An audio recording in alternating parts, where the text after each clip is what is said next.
Phil Garrett is a co-writer and producer on Horrors of War, and Greg Sabo is the director of photography. They join us now on Viewfinder. Welcome to Viewfinder, guys. Thanks. Brilliant work. You heard me gush over your directors. Now I get to gush over you cats, too. Greg, I want to start with you, as DPing. Now, which half of the film did you DP? John Whitney's half. So is that that's the second half? Yes, sir. Now, we hit on that briefly, the challenge of having to pick up another DP's work and carry it on. I don't know if you probably saw Visions of Light, right? The documentary on yes. the history of direct photographies. And I forget who it was. I think it was Alejandro's, who had to leave a movie and somebody else had to come on, and one DP liked filtration and the other one didn't. And did you have that same kind of challenge? Well, not necessarily. I decided just to go with what I felt would be good. Mm-hmm. I didn't really get to see dailies of the first half of the film. Mm-hmm. It was just a style that I wanted to go for, and if it was too far off, one of the directors would say something. So it was the director's job to kind of rein you in and say no, that kind of thing. Yeah. Did you ever encounter anything on the set where you wanted to use a certain kind of lens or something, and the director says, no, that's too much off character from what we've done? No, it didn't happen. I mean, we would just kind of envision a scene, and I'd pick a lens, show it to the director. If he liked it, he said, great, go with it. And you shot this on film, right? On film. 3 different formats, right? Yeah. There was 8mm and 16. And then Super 16. Yeah. Okay. Pretty much the whole film shot Super 16. But you shot some on 16.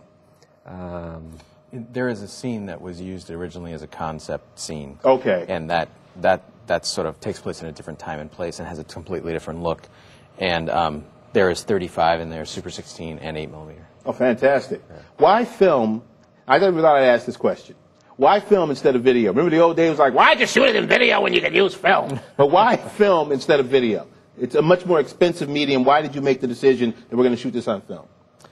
Well, the decision started with the directors, and in collaborating with them, what was decided was that a film like this set in World War II, we've seen the whole bleach bypass look that you see in Private Ryan and Band of Brothers and everything that's been copying that. Yes. And we didn't want to do that. Right. We used the real good in Three Kings. I mean, they bleached the hell out of it. Yeah.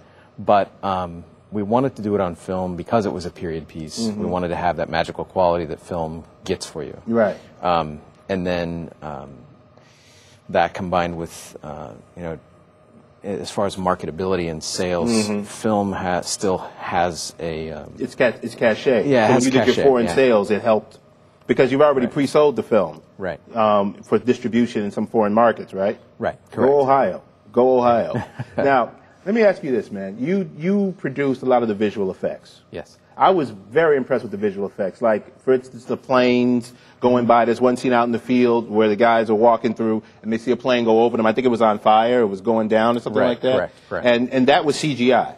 That was CGI, and that scene was actually done a year and a half. That was a year and a half or so ago. That was before I came on board. But there is a scene in the film we call Scene 6, which has 2 airplanes that come under attack, and there are flak and everything going off, as well as we cut to the inside of the airplane to explain this mission that the guys are going on. And the engine explodes, the whole thing happens, they parachute out. All of that, and done by an excellent visual effects artist named Don Drennan out of Columbus. He is good. How much render time did that take? I don't even want to think about it. Long time. Yeah. Long time. That's what people have to understand about CGI. Some people complain about it. Oh, it looks like a video game. Man, you don't have any idea how long it takes to make CGI work. It's tough. Sure. And to get the shading right and everything else. Sure. And the director, Ross, and I worked with Don very closely to make sure that we were getting as close to photorealism as we could get, and he's got depth of field in there that helps that. And everything, he did everything that you see in there was done by him: lighting, shading, modeling, everything. Well, it beat the heck out of the last Matrix movie. I'm serious, man. That whole Neo with the pole and running around, I'm like, that's supposed to be real, but so you beat that. You didn't have no money. That's pretty high praise. Thank you. Exactly. Thank you very much. Now, are you both Ohioans as well? Yes. And you're from originally? Springfield, went to Ohio University and moved away to California for a number of years. And you worked for a big dog? I worked at DreamWorks, yeah. DreamWorks? Yep.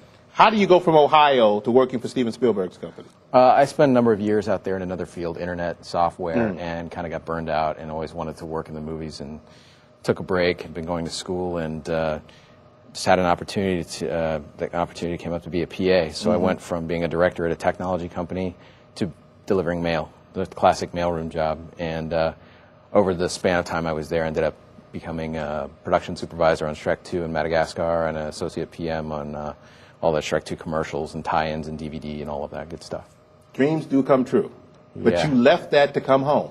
Right. Why did you come home? I have a You child. achieved the American dream to some people. You got to L.A., you're working for Spielberg, and you say, you know what, I'm going back to Ohio. Well, thanks. Yeah, we have a child, and we felt it was time to come home where our family is. And in coming back to Ohio, I didn't want to give that career up, so I did a lot of research, found these guys making this movie called Horrors of War, which looked like the only serious film endeavor I could find, and kind of came on board to help out and ended up doing a lot more than just that. Well, I applaud you for having your priorities straight. Well, thank you. You know, I really do. You're an Ohioan as well? I was born in Baltimore, Maryland, and then came to Ohio at a real young age. What, 4, 5, 6? Probably 3. 3, yeah. You don't even remember.